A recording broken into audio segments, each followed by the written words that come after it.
Here's an example of 3 more animal walks. He's going to start with the great white shark. Let's see it. Oh, this takes some flexibility.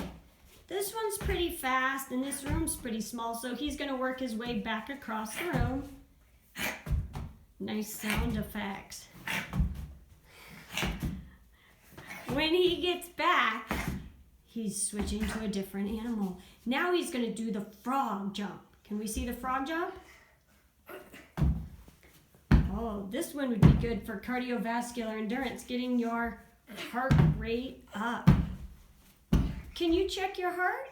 Is your heart pounding faster? Good. And your last one you chose was the cheetah sprint. Let's see it.